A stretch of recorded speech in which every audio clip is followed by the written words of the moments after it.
नमस्ते. मी आज मूग मटकीची मिसळ बनवते आहे.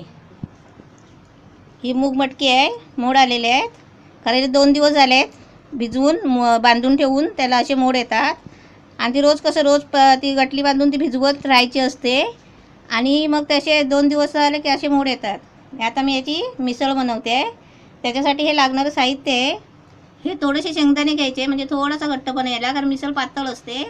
हे शेंगदाणे, हे लसूण घेतलं आहे, थोडंसं अद्रक, म्हणजे थोडासा एक तुकडा अद्रकचा घ्यायचा, खोबरं, कांदा, कोथिंबीर, ही मिरची पावडर, मीठ आहे, हळद आहे आणि हे फरसाण आहे. आणि वरून अशी सोडायला जराशी कोथिंबीर घेतली आहे आणि हे तेल आहे. पहिलं मी हे सगळं पहिले हे कच्चंच आहे ना, हे कच्चं सगळं मिक्सरला लावून वाटून घ्यायचं आहे. कांदा, खोबरं, कोथिंबीर, हे लसूण, अद्रक आणि हे शेंगदाणे, हे 5 वस्तू आहेत ना, हे पहिले कच्चेच मिक्सरला वाटून बारीक करून घेते. हे सगळं मी बारीक वाटून घेतलं आहे. काय काय घेतलं आहे? खोबरं, लसूण, अद्रक आणि कोथिंबीर आणि थोडेसे शेंगदाणे घेतले आहे. कांदा मी फोडणीसाठी वापरणार आहे. पण हे सर्व 4 वस्तू मी हे असे मिक्सरला बारीक वाटून घेतलेले आहे. आता मी भांड्यामध्ये तेल टाकते.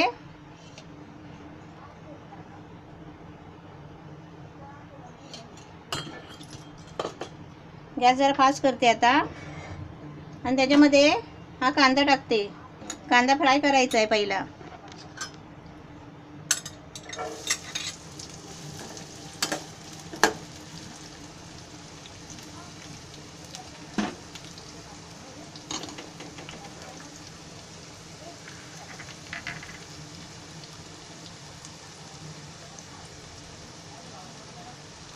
हे वाटलेलं हे आहे ना, कच्चा वाटं, ते आता मी कांद्यामध्ये टाकते. ते पण थोडं भाजून घ्यायचं आहे त्याच्यामध्ये, कांद्यामध्ये.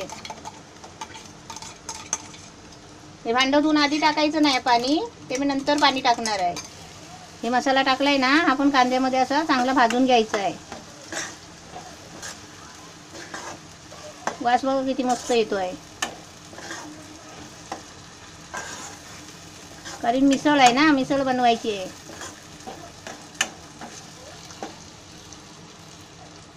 थोडं तेल कमी झालं आहे, थोडं तेल टाकते.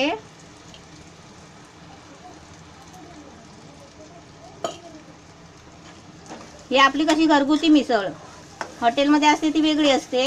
हे आपण म्हणजे कशी घरामध्ये आपण बनवायची अशी. कांदा फक्त भाजायचा पहिला तेलामध्ये, वाटायचं नाही, बारीक नाही करायचं. तो असं वाटून हे सगळं झालं मसाला की त्याच्यामध्ये मिक्स करून घ्यायचं. थोडा जरा लाल व्हायला पाहिजे. हे असं भाजून झालं ना, हे बघा हे लागलंय कढईला, पण ते नंतर पाणी टाकल्यावर निघेल. हे असं 1 चमचा फक्त मिरची पावडर टाकायची. लय तिखट नाही करायचं, कारण मसाला तिखट आहे.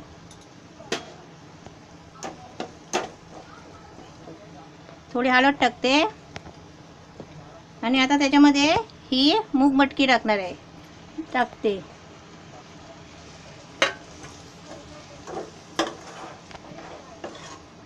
गॅस फास्ट करते आणि त्याच्यामध्ये पाणी ओतते, कारण मिसळ म्हटल्यावरती पातळ असते ना, म्हणून पातळच करायची आहे मिसळ. त्याच्यामध्ये पाणी जास्त टाकायचं आहे, कारण ते शिजून आपोआप वाटणार आहे. थोडी अशी पातळ करायची. मिसळ म्हणजे कशी पावाबरोबर, चपाती बरोबर, भाकरी बरोबर आपण खातो ना हॉटेलमध्ये, कसं मिसळ पाव खातात त्या पद्धतीची आहे. आता मी त्याच्यामध्ये मीठ टाकते आणि शिजायला ठेवते.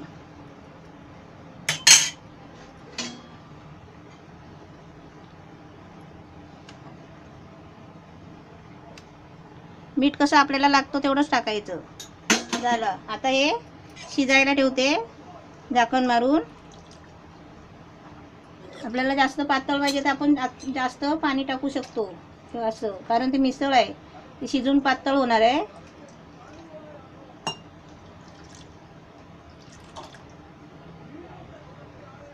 आता मी झाकण मारते आणि अर्धा तास शिजायला ठेवते.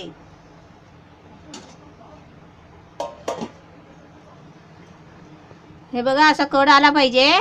कड आलाय बघा. झाकण नाही ठेवायचं, हे असंच अजून 10 मिनिटं शिजायला द्यायचं आहे. कारण ती मूग मटकी हाताने चिवलून बघायची शिजली काय. शिजली असेल तर मग गॅस बंद करायचा. मूग मटकीची मिसळ झालेली आहे तयार. आणि चांगले मूग मटकी असे शिजवून घ्यायची. मस्त शिजले आहे, एकदम कंप्लीट झालेली आहे. आता गॅस बंद करते आणि तुम्हाला डिशमध्ये काढून देते मिसळ. हे आता मी तुम्हाला डिशमध्ये काढून देते, म्हणजे तुम्ही पावाबरोबर खाऊ शकता. चपाती असेल चपाती बरोबर कशी घ्यायची ती मी तुम्हाला दाखवते. आता ही मिसळ आपली रेडी आहे. आणि आपण आता याच्यामध्ये असं फरसाण टाकायचं. आपल्याला जेवढं पाहिजे तेवढं असं टाकायचं. आणि त्याच्यावर ही अशी जरा कोथिंबीर टाकायची. ही आपली मिसळ तयार. आपण पावाबरोबर खाऊ शकता. हे बघा एकदम मस्त डिश तयार मिसळ झालेली आहे मूग मटकीची.